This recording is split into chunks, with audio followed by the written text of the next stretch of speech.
Bible study में शिक्षा में आपका स्वागत करता हूं। किंग जेम्स बाइबल के अनुसार rightly dividing the word of truth, वचन को सही से भाग करना है। तो आज मैं फिर से और एक विषय को समझाऊंगा, सल्वेशन,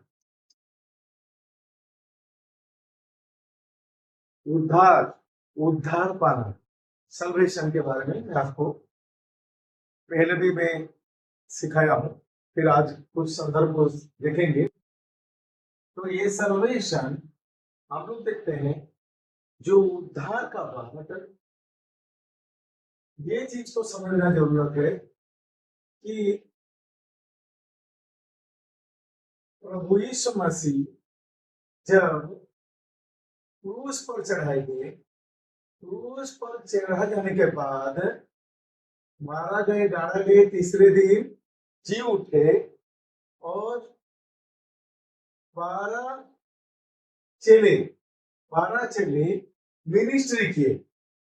12 चेले यहाँ पर हम लोग देखते सेवा करते हैं, पर उसके बाद हम लोग देखते हैं यहाँ पर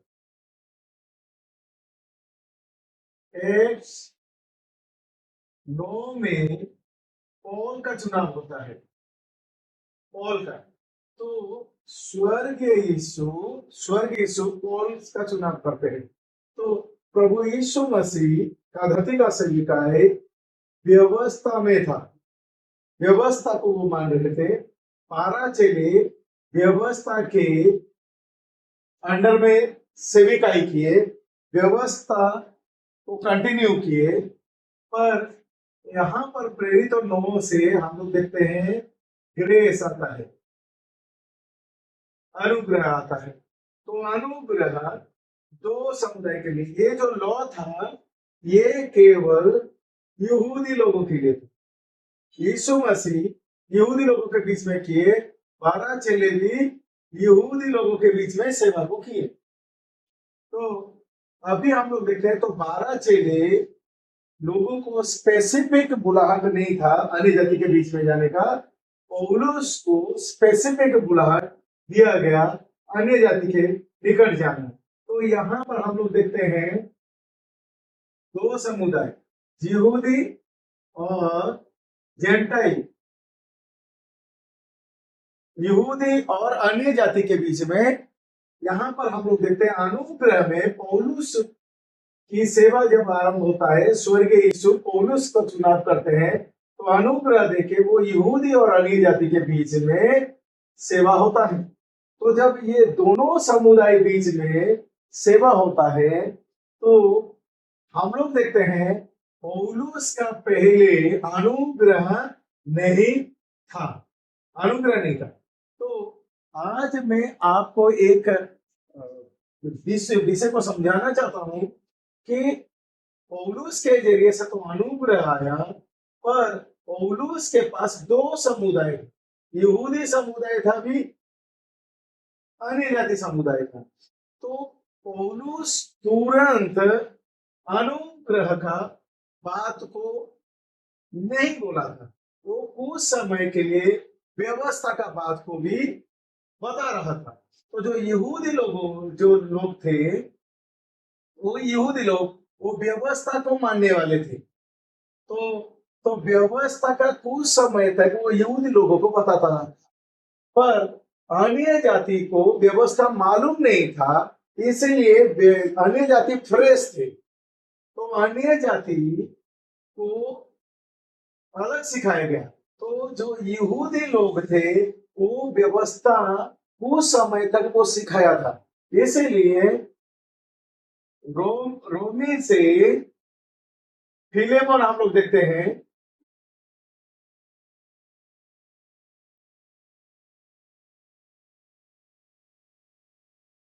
रोमी से फिलेमोन हम लोग देखते हैं कि यहाँ पर ऐसे है कि हम लोग देखते हैं कि रोमी से फिलेमोन पूरा 100% ये ग्रेस नहीं, बल्कि यहूदी विश्वासी कुछ उसके पास रहने के कारण, 2 समुदाय रहने के कारण वो कुछ यहूदी लोगों के बीच में वो व्यवस्था का बात को भी रखता था।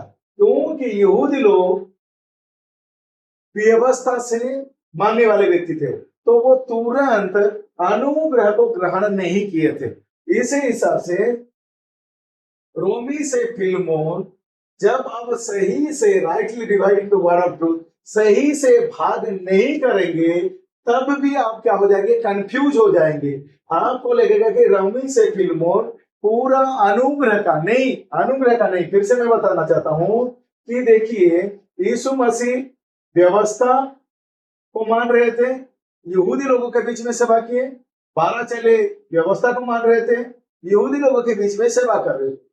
तो पौलुस का सेविकाई में भी यहूदी लोग थे, तो इसी के कारण वो कुछ समय के लिए वो व्यवस्था का बातों को भी यहूदी लोगों के बीच में, यहूदी विश्वासी लोगों के बीच में वो प्रचार कर रहा था।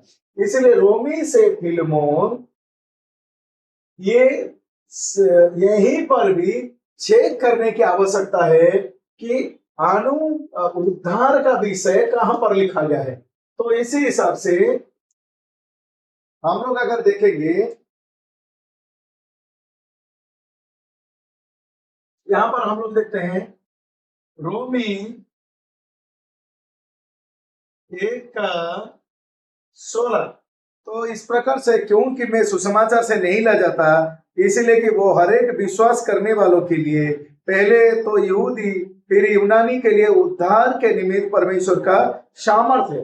तो पौलुस कहता है कि मैं सुसमाचार से लजाता नहीं हूं, और वो सुसमाचार क्या है कि दोनों समुदाय के लिए उद्धार का कारण होता है, सल्वेशन का कारण होता है, उद्धार का कारण होता है। तो जब दोनों समुदाय के लिए उद्धार का कारण होता है, तो यहां पर एक पॉइंट को मैं आपके बीच में रखना चाहता हूं। मेरा विश्वास है कि आप उसको समझने पाएंगे। रोमी 10 अध्याय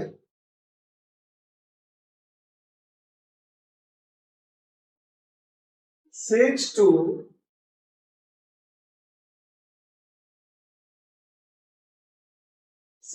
10। तो यहां पर जो लिखा गया है सल्वेशन के बारे में लिखा गया है, ये लॉ में जाता है, ये व्यवस्था में जाता है। इसको समझना बहुत जरूरी है, ये व्यवस्था में जाता है। पर फर्स्ट कोरिन्थी 15 का 1 से 4 जो सल्वेशन है वो ग्रेस में जाता है। तो इसी हिसाब से रोमी 10 का 6 से 10 वो लॉ के अंडर में जाता है, लॉ व्यवस्था के अंडर में जाता है। तो मैं थोड़ा आपको पढ़ के सुना देता हूं। रोमी 10 का 6 से, परंतु जो धार्मिकता विश्वास से वो यूं कहती है, तू अपने मन में ये ना कहना कि स्वर्ग पर कौन चढ़ेगा, अर्थात मसीह को उतार लाने के लिए, साथ में या अधलोक में कौन उतरेगा, अर्थात मसीह को में मरे हुए में से जिलाकर ऊपर लाने के लिए। 8 में, परंतु वो क्या कहती है कि वचन तेरे निकट है, तेरे मुंह में और तेरे मन में है, ये वो विश्वास के वचन जो हमें प्रचार करते हैं। 9 में, कि यदि तू अपने मुंह से यीशु को प्रभु जानकर अंगीकार करे और अपने मन से प्रभु विश्वास करे कि परमेश्वर ने उसे मरे हुए में से जिलाया, तो तू निश्चय उद्धार पाएगा, क्योंकि धार्मिकता के लिए मन से विश्वास किया जाता है और उद्धार के लिए मुंह से अंगीकार किया जाता है। तो यहां पर जो रोमी 10 का 6 से 10 जो है, यहां पर बोला जाता है कि देखो वचन तेरे निकट में है, तेरा मुंह में है, तेरा मन में है। अर्थात आपको प्रैक्टिस करना है वचन को, आपको मतलब कि आपको तैयार करना होगा, आपको मतलब कि आपको करना पड़ेगा, काम करना पड़ेगा। क्या काम करना पड़ेगा? वचन तेरा निकट है, तेरा मुंह में और तेरा मन में, वचन मुंह में और मन में रहने की आवश्यकता है। तो और यदि तो अपने मुंह से यीशु को प्रभु जानकर अंगीकार करेगा, तो अंगीकार करेगा अर्थात वचन को ग्रहण करेगा, मानेगा। तो ये वर्क में जाता है, ये व्यवस्था में जाता है।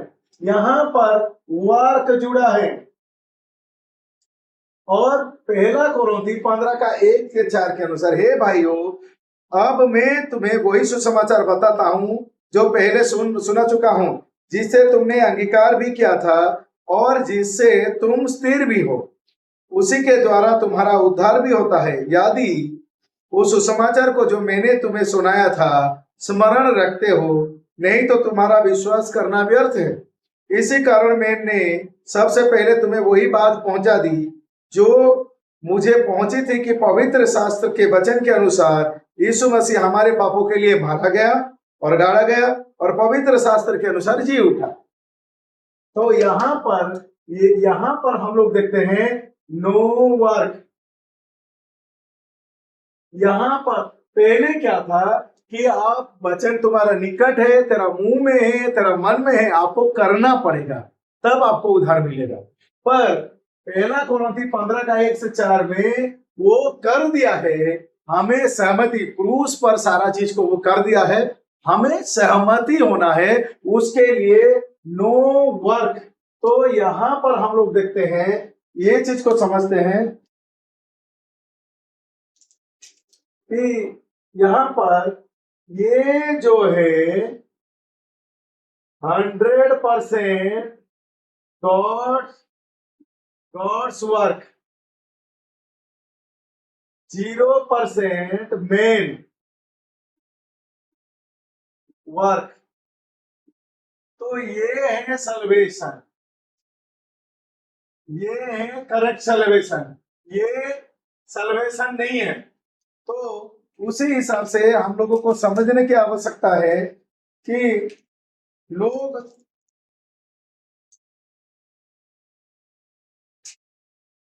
जानने नहीं पाते ही ये विषय को, इसलिए वो लोग कई बार रोमी 10 का 6 से 10 तक वो लोग क्या सोचते हैं कि नहीं, ये ही उद्धार प्राप्ति का तरीका है।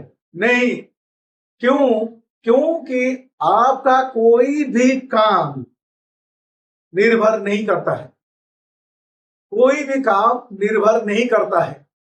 अब कहीं पर जाके कन्फेस कर रहे, आज मैं अपना हृदय प्रभु यीशु को दे रहा हूं, मैं आज प्रभु बोल के मान रहा हूं, मैं यीशु के पीछे चलूंगा, तो ये वर्क में आता है, ये लॉ में आता है, व्यवस्था में। मैं मानूंगा, मैं अपना हृदय दे रहा हूं, मैं यीशु के पीछे चलूंगा, ये लॉ में आता है। पर अनुग्रह मेरे वचन के अनुसार मेरे पापों के लिए वो क्रूस पर मारा गया, गाड़ा गया, और वचन के अनुसार वो तीसरे दिन जी उठा। मैं ये बात में सहमति हूं। बस 100% गॉड्स वर्क, 0% मेन्स वर्क। तो परमेश्वर का 100% काम किया है। वहां पर कोई मनुष्य जगह नहीं ले सकता, कोई ये नहीं बोल सकता है कि मैं इस मनुष्य के जरिए से उद्धार को प्राप्त किया, ऐसा नहीं हो सकता। तो इसको समझना बहुत जरूरी है। तो उद्धार जो है, हम लोग देखते हैं यीशु मसीह क्रूसिफिकेशन हुए, तो क्रूसिफिकेशन में व्यवस्था था।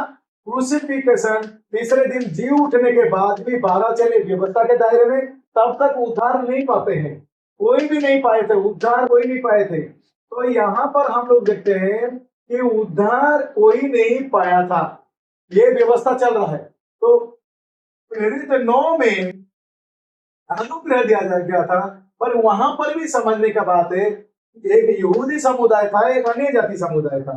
तो यहूदी समुदाय के लिए रोमी 10 का 6 से 10 कि अपना मुंह में तुम अंगीकार करोगे, मन में विश्वास करोगे, वचन तेरा निकट है। तो ये जो है ये व्यवस्था का है, इसमें उद्धार रोमी 10 का 6 का 10 में उद्धार नहीं है।